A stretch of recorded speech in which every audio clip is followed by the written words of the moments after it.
The first time I realized something was wrong, it was 3:17 a.m. I was in bed, half awake, listening to the soft hum of the ceiling fan. My wife, Linda, had gotten up to use the bathroom, or so I thought. I heard the door click shut, the light flicker on, and then silence. Then a voice. Not loud. A whisper. And not to herself. No, he's asleep. I miss you too.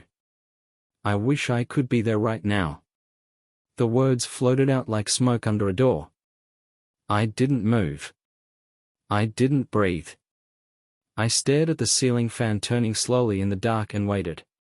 Yes, next Thursday. Same time. I'll wear the red one. You always liked that. I closed my eyes. 50 years. 50 years of marriage. We'd raised children. Built a home. Traveled the country in an old RV. She had held my hand through cancer. I had carried her after hip surgery. 50 years, and now she was whispering in the bathroom to another man. When she returned to bed, I kept my eyes shut and my breath steady. She smelled of peppermint toothpaste and guilt. The next morning, I poured her coffee like always. 2 sugars, no cream. She smiled at me like she always had. Like nothing had happened. I studied her face while she buttered her toast. The lines were deeper than I remembered. The woman I had known all my life looked back at me, and I realized I didn't know her at all. I didn't ask questions. I didn't scream. I went down to the garage and opened an old box I hadn't touched in decades. Inside was my notebook from Langley. I spent 23 years in intelligence. Signals analysis, counter-surveillance, pattern recognition. I didn't carry a gun, I carried silence and time. And right now, I had both. She went to her book club at 1 p.m. I checked the car. Passenger seat adjusted too far back. Lipstick smudged on the visor mirror. I noted it all. I replaced the seat. Wiped the mirror. Left no trace. That night, while she watched her baking shows, I installed a motion-activated audio recorder behind the coat closet vent. By Friday, I had 23 recordings. Most were useless. Chatter. Phone calls. Her singing to herself. But then I found one from Thursday afternoon. I can't stay long. He'll be home by 6. Yes. I locked the side door. No, he never checks. He's not like that. He's not like that. She didn't know what I was. What I had been. She thought she married a harmless, retired engineer with a pension and a garden. She forgot that I had broken encryption ciphers and built surveillance grids in cold, dark places across the world. By Sunday, I had his name. Roger. He was 58. Financial consultant. Divorced twice. Lives 3 blocks down. Drives a leased silver Lexus. He brings wine in a brown paper bag when he comes to visit. I watched him once, through the blinds. She opened the door wearing that red blouse I hated. She never wore that for me. I didn't confront her. Not yet. I cleaned my tools. I updated the software on my old laptop. I drew a new diagram on my Langley notebook. 3 points, a target. Pattern. Exposure. She thought this was a game. She thought he was clever. She didn't know who she was dealing with. By Monday morning, I had the first part of his routine. Roger left his house at 7:42 a.m., drove to a small commercial plaza on 38th Street, parked in the 3rd spot from the left. His office was on the 2nd floor, above a chiropractic clinic. He didn't use the front door, he had a side entrance with a keypad. Code, L1175. I saw it reflected in the window of his car as he punched it in. Amateur mistake. I watched him from across the street, sitting in my old pickup, reading a newspaper like it was 1982. Some habits never die. Linda thought she was clever. She scheduled her dentist appointment 2 blocks away at 9 a.m. The timing was perfect. 40 minutes later, Roger stepped outside, looked both ways like a high school kid sneaking a cigarette, and strolled down the sidewalk. She was already waiting at the corner in her beige raincoat, sunglasses, and a scarf she hadn't worn in years. They met under the awning of a closed coffee shop. He kissed her hand. She smiled like a girl in her 20s.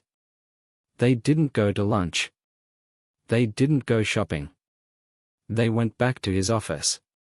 Through the side door. Same code. I didn't follow them in. I didn't need to. I had already seen enough. But that was just proof of contact. I needed more. I needed control. That evening, I initiated Phase 2, access. In our bedroom closet, behind the insulation, I kept a lead box sealed with magnetic clamps. I hadn't touched it since the early 2000s. Inside was an audio relay system I had built myself back in my Virginia days. It was old, but I had always trusted hardware over software. Software could lie. Hardware only delivered what it heard. I modified the power source, rigged a Bluetooth proxy to sync with a hidden flash drive, and packed it inside a casing that looked like a car key fob. At dinner, while she reached for the salt, I clipped it to her key ring. She didn't notice. That night, I waited in my study, headphones on, listening through her keychain. Nothing at first. Just the sound of her brushing her teeth, humming. But then, at 11:12 p.m., the click of her phone unlocking. She called him. "Are you sure you erased everything?" she asked. Her voice had a slight tremble. "Yes," Roger replied. "There's nothing to worry about." His old, Linda. He still uses a flip phone. I smiled. Not a laugh. Just a slow, internal curl of satisfaction. "You don't think he suspects anything?" she continued.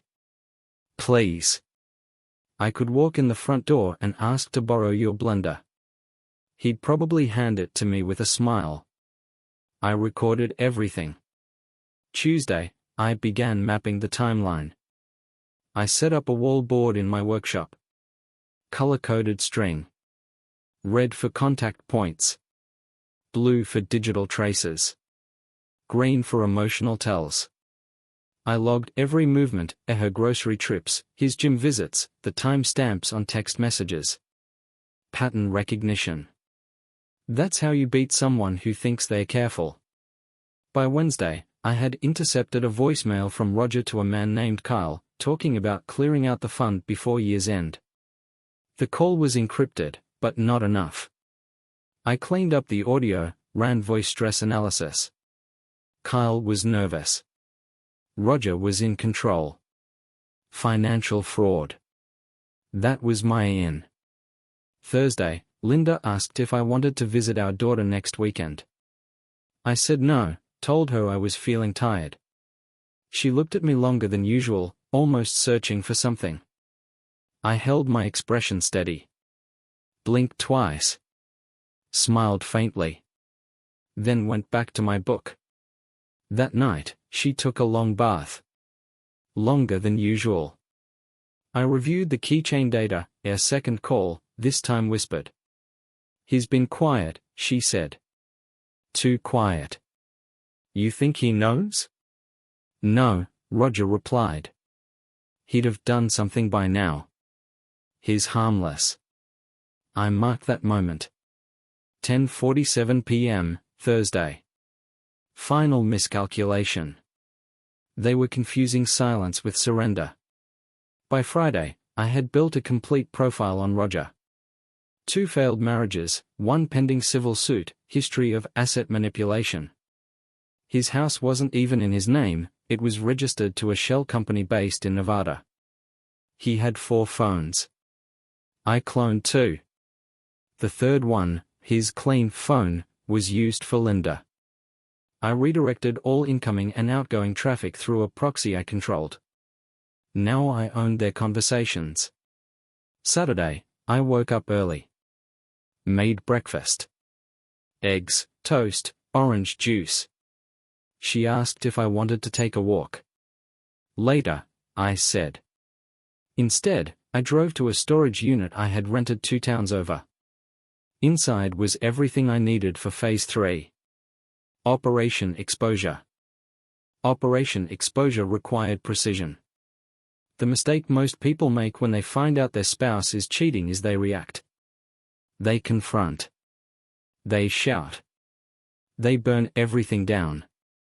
I wasn't interested in being angry. I was interested in being effective. I started by printing every call log, message, and recording I had. I kept them in a black binder, divided by dates and tags. Each conversation was transcribed and timestamped. Redacted where needed. Highlighted where necessary. Evidence wasn't just for me, it was going to be a weapon. Next, I began preparing the delivery method. I rented a private mailbox under a pseudonym 2 towns over. I used it to order specialized tools, signal blockers, decoy drives, and a miniature projector no bigger than a cigarette box. It would come in handy later. The less she saw it coming, the better. Back at home, Linda was calmer than usual. She had noticed my stillness. She asked about my health again, this time with more sincerity. I told her I was just tired. Needed rest. Maybe I was getting old after all. She smiled, touched my hand. I worry about you, she said. I nodded and said nothing. That night, she didn't make a phone call. She just stared at the ceiling for a long time before she finally fell asleep. But Roger? He called someone named Jenna. She's getting jumpy, he said. If she caves, it's over. We need to move the money sooner. I'm not going down for this. Jenna didn't speak much. Probably someone on the inside. That didn't matter. What mattered was that Roger was feeling the heat. Good. Sunday afternoon, I invited my eldest daughter over. Just her. I told her Linda would be out for a few hours, running errands. When she arrived, I had tea ready. She could tell something was wrong. I showed her the binder. Slowly. Carefully. At first, she didn't want to look. She said, "Dad, maybe it's not what you think." But I had never raised my voice. Never lied. I watched her read a single page. Then 2. Then 10. Her hand trembled as she flipped to the next one. "This is real," she said. "Yes." "What are you going to do?" "I already started." She was silent for a long time. "I want to help," she said. I shook my head. "Not yet." Before she left, I gave her a drive with copies of the files. One encrypted. One open. I told her, if anything happens to me, send it to every news station in the state. She looked at me like she was seeing a different person. "I didn't know you were capable of this," she said. I smiled. No one really knows anyone. Monday, I followed Roger. He met with a banker. I recognized the branch manager, once investigated for fraud himself in the 90s. Still had a crooked spine and a crooked smile. They shook hands like old friends. I recorded everything from across the parking lot with a parabolic mic. Just background noise. Enough to know it was informal. No paperwork. No audit trail. Then Roger drove to a gated property in the hills. Private residence. I sent a drone. From 200 feet up, I watched him enter through the back. The house belonged to a woman named Elena. Foreign investor. One of Roger's clients. Her name had come up in the civil suit he was trying to bury. Roger wasn't just cheating with my wife. He was laundering money through shell accounts, hiding assets in fake trusts, and using personal relationships as shields. And my wife? She was his cover. The sweet, retired grandma with good credit and a solid name. Perfect for transferring clean money into dirty systems. Tuesday night, I made my move. Linda was in the bath. I replaced the artwork in the living room with a projection screen. Remote-controlled. Hidden behind the frame. I invited the family over for a small dinner on Saturday. Just a casual get-together.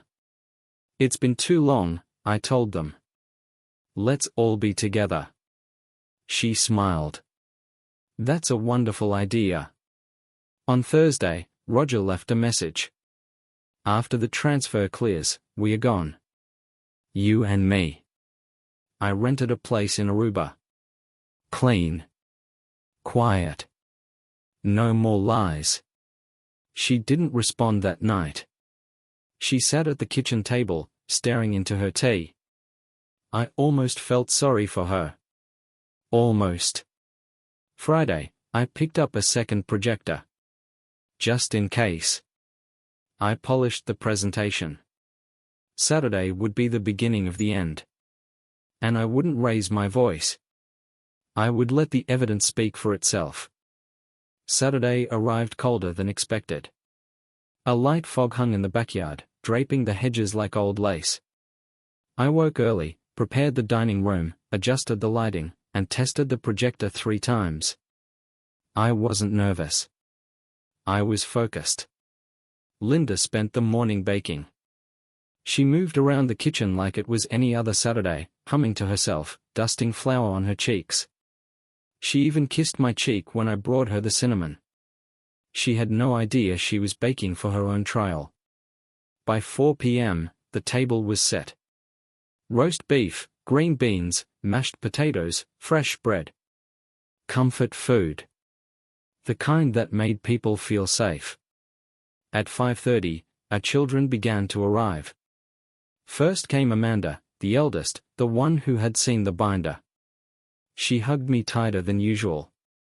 Then came Michael with his wife and 2 teenage sons. Finally, Ellie, the youngest, breezed in with wine and laughter. Everyone hugged Linda. Everyone smiled. They didn't know yet. Dinner was warm, cheerful. We laughed about old vacations, told stories about the time the RV broke down in Arizona, or when the dog got into the Thanksgiving turkey. Linda was radiant, playing the part perfectly. A grandmother, a matriarch, a woman loved. At 7:10 p.m., I stood. There's something I want to show you all, I said. Everyone turned to me. Linda looked confused, but not alarmed. I walked to the wall and pressed a button on the remote.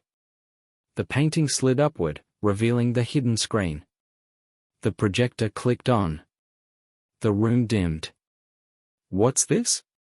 Linda asked, half laughing. A slideshow, I said. Memories. I thought it'd be nice to look back. The first image was our wedding day. Smiling, young, full of hope. The children cooed and clapped. The next few were of our early years, babies, Christmas mornings, beach trips. Everyone relaxed. Then came the switch. A still image of Linda in Roger's office lobby, looking around before entering through the side door. Amanda froze. Michael blinked. Ellie tilted her head, confused. Wait, Michael said. Is that? The next image showed them in a cafe, holding hands. Then an audio clip. Roger's voice, his old, Linda. He still uses a flip phone. Laughter from the recording. Gasps around the table. Linda stood up, her hands trembling. What is this? What are you doing? I didn't answer. I let the next clip play. Her voice, you don't think he suspects anything? Roger, please. I could ask to borrow his blender. He'd hand it to me with a smile. I turned to the family. I thought you should all know what's been happening. Not just the affair, but what he's using her for. Financial laundering. Fraud. I have documentation. Amanda nodded slowly, confirming what she already knew. Linda reached for me. Frank, please. I stepped back. No. You don't get to speak now. Ellie covered her mouth, tears in her eyes. Michael stood, pushing his chair back. This is insane. How long? Months, I said. I've been watching. Recording. Waiting. Linda dropped into her chair, pale and silent. I turned off the projector. The room sat in stunned silence. I didn't do this to embarrass you, I said. I did this to reveal the truth. You all deserve to know. And now, I'll be handling it from here. Amanda helped her brothers gather the dishes. No one spoke to Linda. By 8 p.m., everyone had left. She sat at the table alone, eyes red, mouth open as if trying to form words. I walked past her, picked up my coat, and headed to the garage.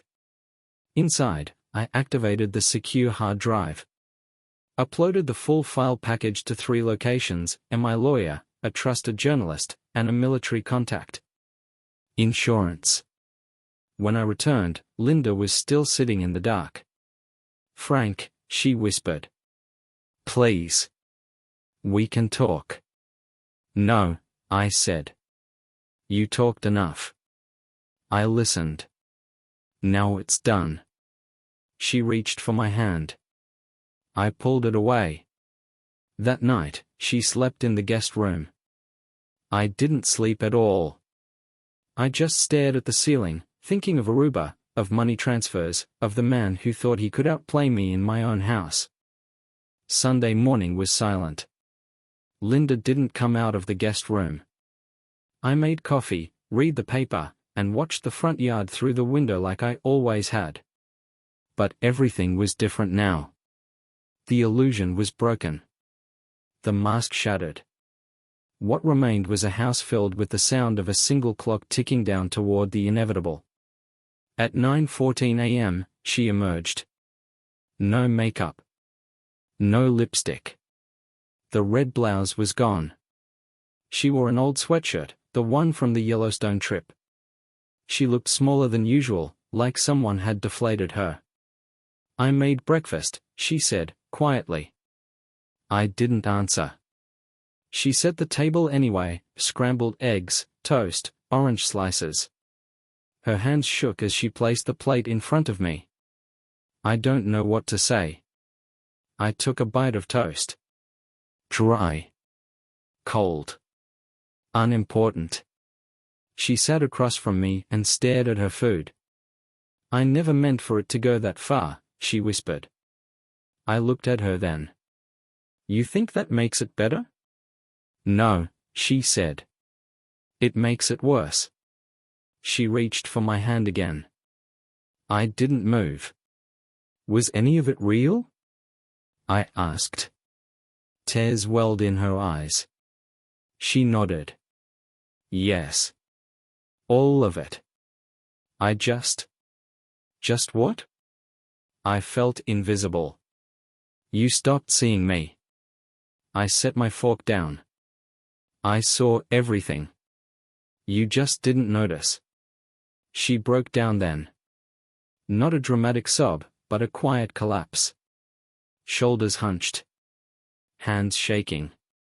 The kind of grief that comes when you finally realize there's no fixing what you destroyed. I didn't speak. I had already said everything I needed the night before. At 11:22 a.m., Roger called. She ignored it. At 11:25, he called again. Then texted. He's bluffing.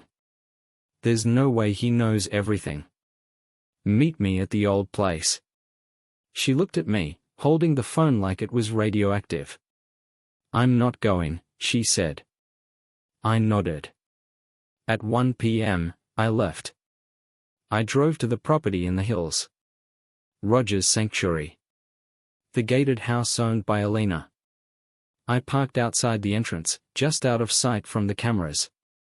Then I walked the perimeter, found the blind spot I had seen on the drone footage, and slipped in through the side garden.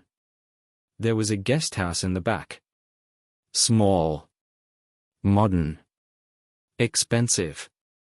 The kind of place meant for secrets. I knocked once. Roger opened the door in a t-shirt and sweatpants. His face dropped when he saw me. "Frank," he said. "What the hell are you?" I stepped inside without permission. "I'm not here to talk," I said. "I'm here to give you a choice." He backed up slightly. The confidence faded. "What are you talking about?" "I have everything," I said. "The recordings. The transfers. The shell companies. The offshore accounts. I know about Alina. Jenna. The fund movement through Linda's name.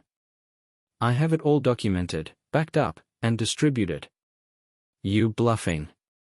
I handed him a flash drive. "Run it. Or don't. Either way, your time's up." He stared at it, then me. "What do you want?" "I want you gone. I want your accounts frozen. I want you discredited, disgraced, and deleted from every system you've ever manipulated. I want you to vanish so completely the IIS forgets you ever existed." "That's not possible." "It is when you push the right domino." I showed him a photo, Jenna with a new man, kissing in a cafe in Miami. Another with Alina signing documents under a different name. He blinked. Swallowed hard. "You don't understand who you're messing with," he said. I leaned closer. "No. You didn't understand who you were messing with." I turned to leave. "If you're still in this state by next Friday, I release everything. Every file, every recording, every name. And don't bother running. I already told the right people where to look." He didn't follow me out. By the time I got back home, Linda was sitting on the porch, wrapped in a blanket, eyes fixed on the horizon. "Did you see him?" "Yes." "What did you do?" "I gave him a chance." She nodded slowly. "Do I get one too?" "No," I said. "You had it. For 50 years. That night, I slept in the master bedroom. She didn't. The bed was too big without her. But it finally felt honest. The days that followed felt strangely quiet. Linda moved through the house like a ghost. She no longer tried to speak to me, no longer made small talk or asked how I slept. She cooked, cleaned, watered her plants, and stayed out of my way. The silence between us was no longer filled with tension, it was simply a fact, like gravity or dust. Roger disappeared. By Wednesday, his Lexus was gone. His office closed. The blinds drawn. A neighbor said he left on a sudden vacation, but I knew better. The flash drive I gave him contained only a sample of what I had gathered. Just enough to show him the depth of the grave he was digging. On Thursday morning, I received a call from my contact in New York. "Your package reached the agency," he said. "They are reviewing the files. If half of it holds up, he's finished." That was all I needed to hear. That afternoon, I started sorting through old photos in the attic. I found our wedding album, wrapped in plastic, untouched for years. I stared at the image of us on the church steps, young, proud, eyes bright with promises neither of us could fully keep. I thought I'd feel anger. But I didn't. Just distance. Like watching two strangers on television. They didn't know what was coming. Downstairs, Linda was sitting at the piano. She hadn't touched it in years. The notes were soft, hesitant. She played the first bars of the song she used to sing to our daughters at bedtime. She stopped halfway through. Her hands trembled. Later that evening, she approached me in the study. "I need to tell you everything," she said. I didn't look up from my notebook. "I already know everything." She stood there, holding something, an envelope. "This is everything I have left. My accounts. The cash. I took money from you. I used your name. I lied. I helped him move it." I turned to her. Took the envelope. It was thick. "I don't want it," I said. "It's not for you. It's for the family. Give it to the kids. Or burn it. I just don't want to hold it anymore." I placed it on the desk, unopened. "I'm leaving tomorrow," she said. "I'll go to Amanda's for a while. I won't ask to come back." I nodded. She left the room. That night, I couldn't sleep. Not from guilt. Not from pain. From clarity. The kind of clarity that comes when you've spent months building a truth from shadows, and finally step into daylight. Friday morning, she packed quietly. One suitcase. No goodbyes. She stood at the front door for a moment, hand on the knob. "I was never trying to hurt you," she said. "That's the problem," I replied. "You didn't care if you did." She left.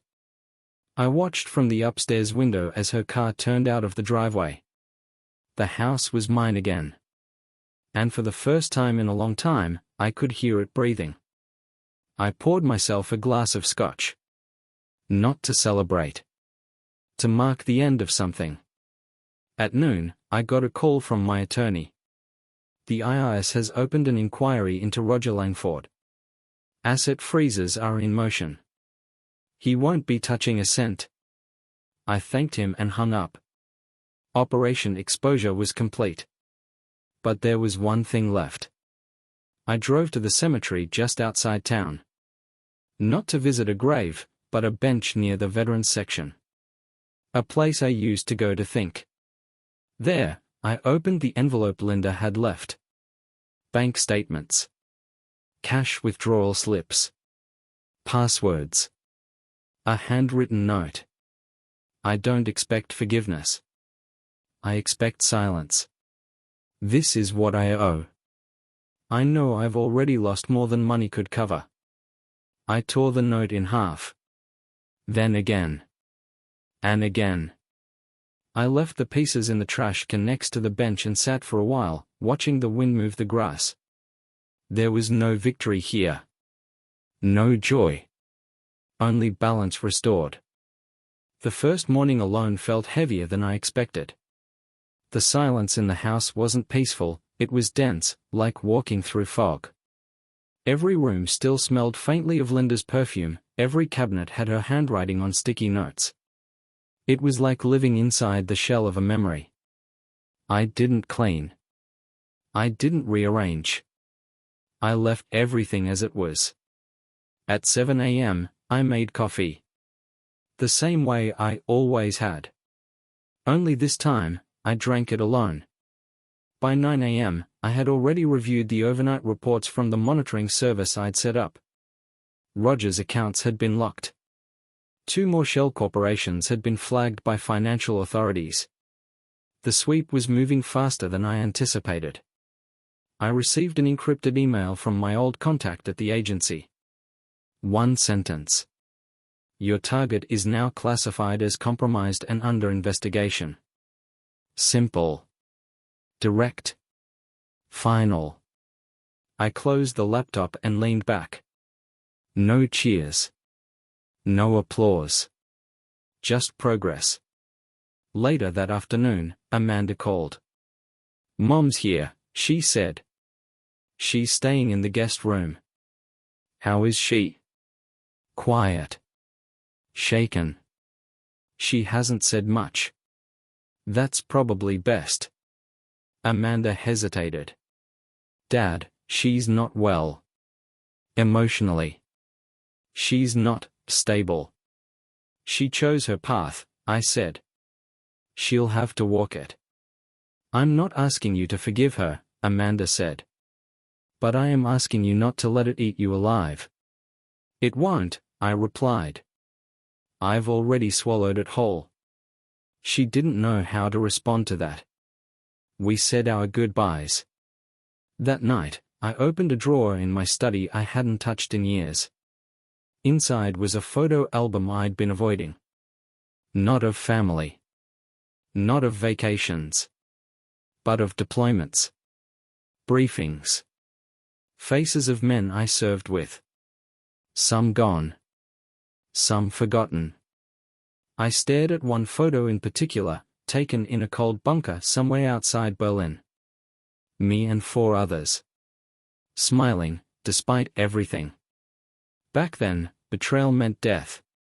Mistakes cost more than hearts. I realized I missed that clarity. Life outside the field had always felt like noise in comparison. The next morning, I drove downtown. Not for errands. For something else. A few blocks from the courthouse, there was a modest little building. Plain door. No sign. Inside was a lawyer I trusted more than most. I handed him a folder. This is for my children, I said. Revisions to my will. Asset reallocation. Full financial disclosure. Everything in order. He looked through the pages, whistled softly. You've been busy. Clean endings matter, I said. He nodded, adjusted his glasses. I'll have this processed and filed by end of week. Anything else? Yes, I said. I want to add one clause. What is it? I told him. He raised an eyebrow. Are you sure? Absolutely. That night, I slept deeper than I had in months. When I woke, the world felt less heavy. Not lighter. Just more manageable. I spent the morning pruning the hedges, fixing the gate, sweeping the back porch. Simple things. Physical things. The kind of tasks that don't lie. By noon, I made a decision. I went to the garage and opened the old chest where I kept my travel gear. I pulled out a canvas duffel, dusted it off, and began packing. Nothing drastic. Just the basics. Enough to disappear for a while if I wanted to. I wasn't planning to run. I was preparing for movement. When the phone rang, I almost ignored it.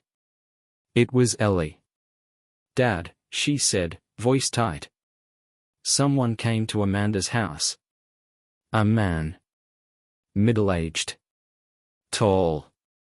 Gray jacket. He didn't come in, but he was watching. Did Amanda see him? No. But I did. He left when I stepped outside. I took a photo. She sent it. It was Roger. He wasn't gone. He was watching. I ended the call and sat still for a full minute. Then I opened my backup storage, pulled out the secure folder labeled with a red tab, a response protocol. I called Amanda. Tell Mom to stay inside, I said. Do not let her answer the door for anyone. I'll be there soon. I hung up, took the duffel, and locked the house. It wasn't over yet. I drove faster than I had in years. The highway blurred past, each mile narrowing my focus. I wasn't worried. I wasn't afraid. I was calculating, rehearsing, reviewing. Roger had made a mistake. He came back. That meant he was either desperate or arrogant. Either way, I was ready. Amanda's neighborhood was quiet when I arrived. Early afternoon, sun high, the kind of calm that masks danger if you're not looking closely. But I was trained to notice the details, the parked car 2 blocks down that hadn't moved in 2 days, the cigarette butts near the mailbox, the faint tread marks by the curb. I rang the bell. Amanda opened the door instantly. "She's upstairs," she said. "Hasn't spoken since this morning." "Any other visits?" "No. Just that one. Ellie left a few hours ago. Said she was going to stay at a friend's." "Good." I walked into the house. The air was tense, thick. I heard the muffled sound of television upstairs but ignored it. "I need to see your security system," I said. She led me to the panel near the kitchen. "Basic model. Limited coverage. Predictable blind spots." I pulled a flash drive from my pocket and inserted it into the console. It installed my monitoring overlay, a silent companion program that would give me remote access from anywhere. "I'll keep eyes on this place," I said. "If he comes back, I'll know." Amanda hesitated. "What happens then?" "I handle it." She wanted to ask more, but didn't. I climbed the stairs, found Linda sitting on the edge of the guest bed. She looked older than ever. She was holding a book but not reading. Just turning the pages with a slow, mechanical rhythm. "He was here," I said. She nodded. I felt it. "What did he say to you before?" "That we could start over. That we'd be free." But it was all lies. Even I see that now. "Do you believe he'll come back again?" She looked at me, finally meeting my eyes. "Yes." "Then you need to leave this house." "Where would I go?" "You won't go alone." She didn't understand at first, but I already had a plan. Back downstairs, I opened my laptop and initiated a secure video call. A face appeared on the screen, grizzled, stern, eyes sharp as ever. "Still breathing, Bill," the man said. "More than ever," I replied. "I need a location. Secure. Low profile. Quiet." He nodded.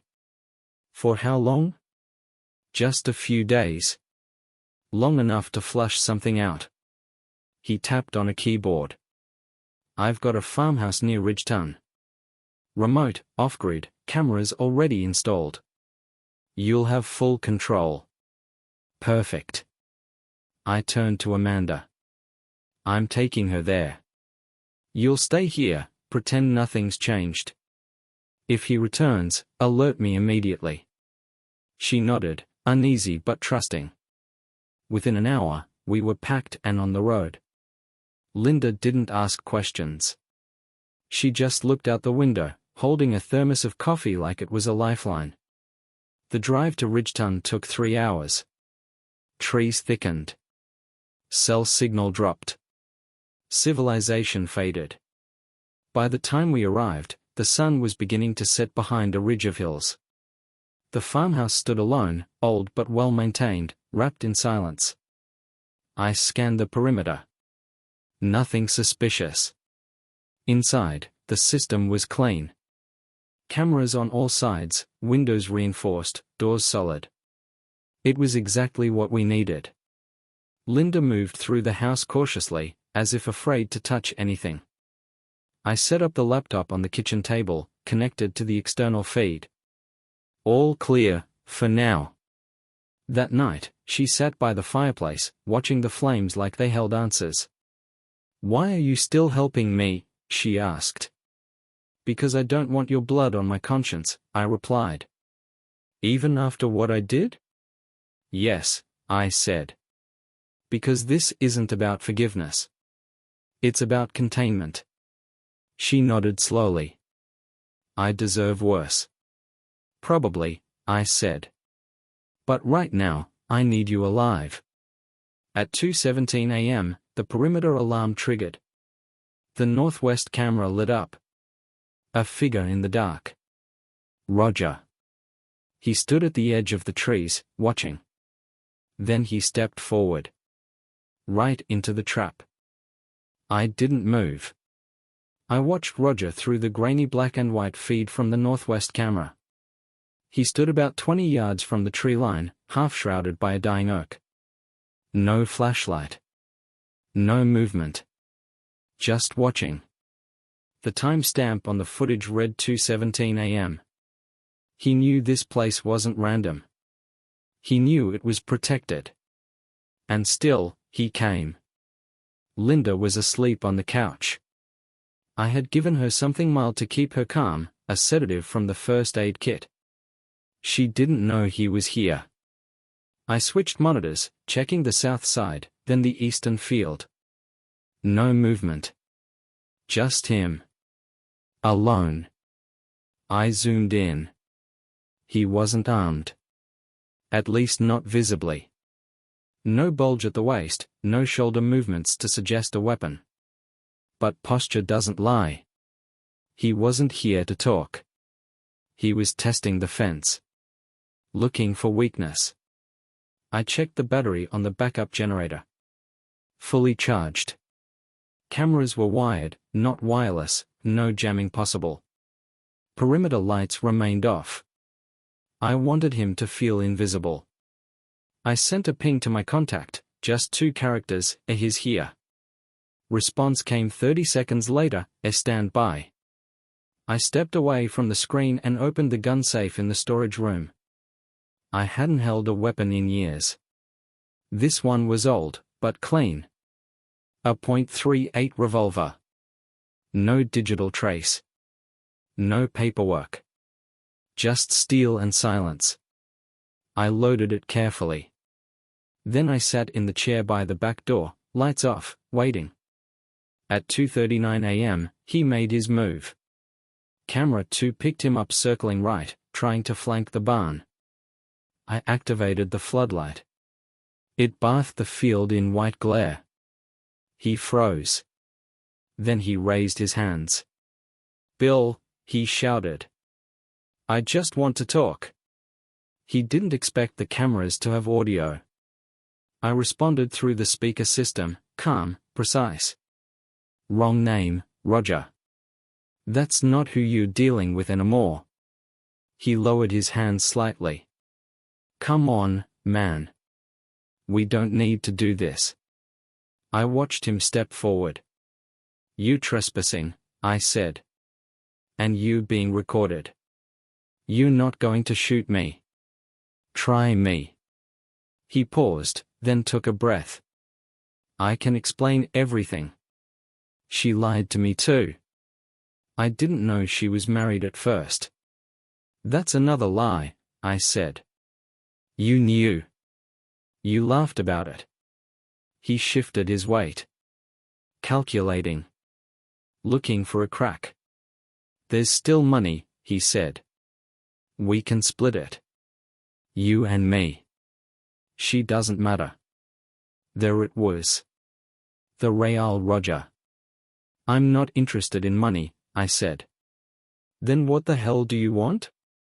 "To finish this." I opened the door slowly. Walked out into the floodlight.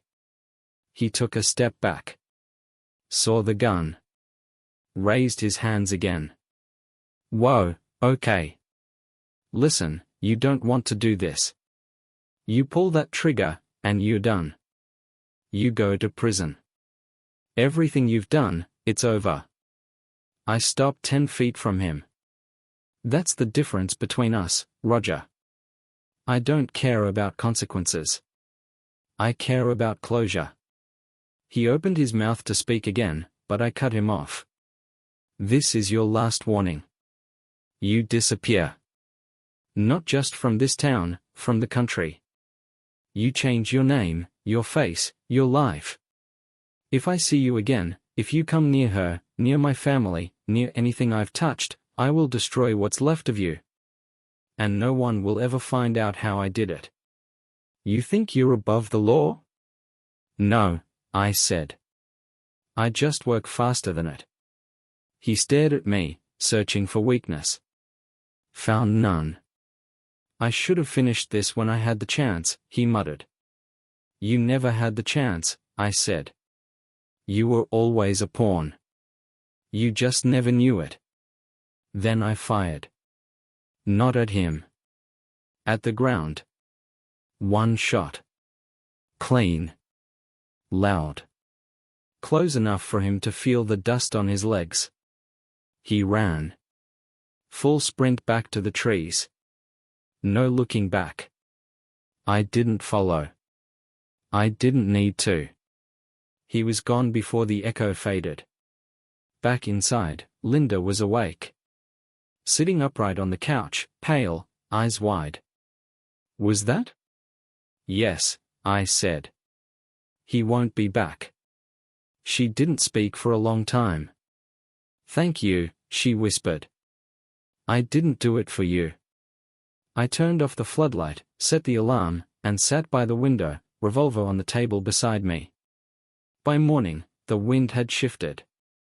The trees were quiet. And Roger Langford had vanished from the map. I stayed at the farmhouse for another 3 days. There were no more intrusions. No movement in the trees. No late-night pings from the camera system. Roger was gone. Whether he fled the country or went underground didn't matter to me. What mattered was that he understood I was not a man to challenge twice. Linda kept her distance. We barely spoke. She stayed mostly in the guest room, occasionally sitting on the porch in the early mornings, staring at the horizon with the kind of emptiness only guilt can carve. I watched her once from inside. Her shoulders had fallen, her posture slouched, her face lined by weeks of tension. She looked like someone who had survived something, but didn't yet understand the cost. On the 4th morning, I packed my bag. She met me in the kitchen. You leaving? She asked. Yes. Where will you go? I zipped the duffel shut. I don't know. Maybe nowhere. Maybe everywhere. She nodded, as if expecting the answer. I'll stay here a little longer, she said. It's quiet. It's safe, I corrected. But not forever. Eventually, you'll have to face the world again. I know. We stood in silence for a moment. Frank, she said finally. You never asked me why. I never needed to. But don't you want to understand? I understand perfectly, I said. You wanted something new. Something dangerous. Something that made you feel young again.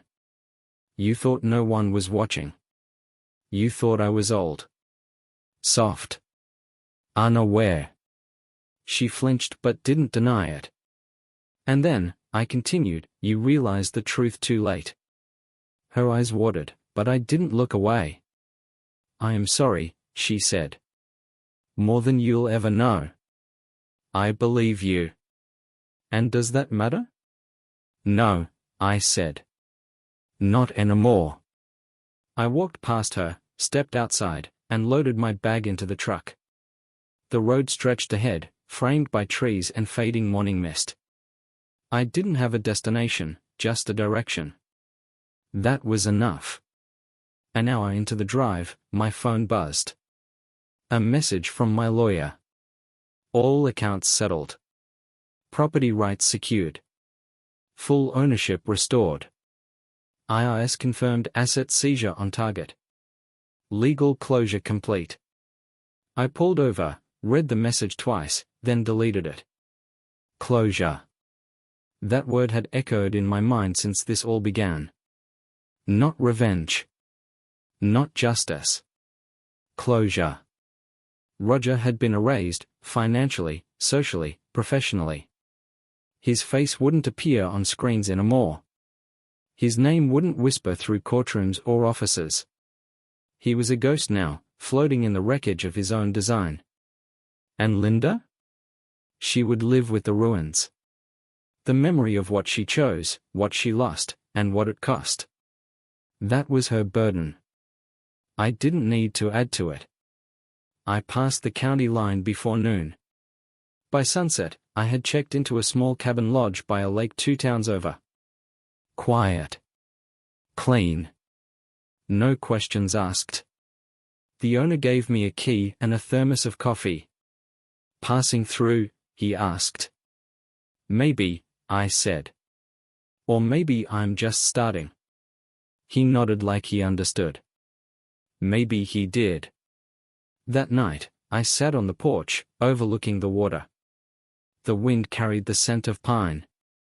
Distant owls called from the forest. The world felt wide again. Unwritten. I thought about the years behind me. 50 with Linda. Not all bad. Not all good. Just real. Tangled. Messy. Human. I didn't hate her. Not anymore. But I would never return. Some betrayals don't need punishment. They punish themselves. The stars came out, clear and sharp. I poured a drink, leaned back, and closed my eyes. The operation was over. And I was still standing.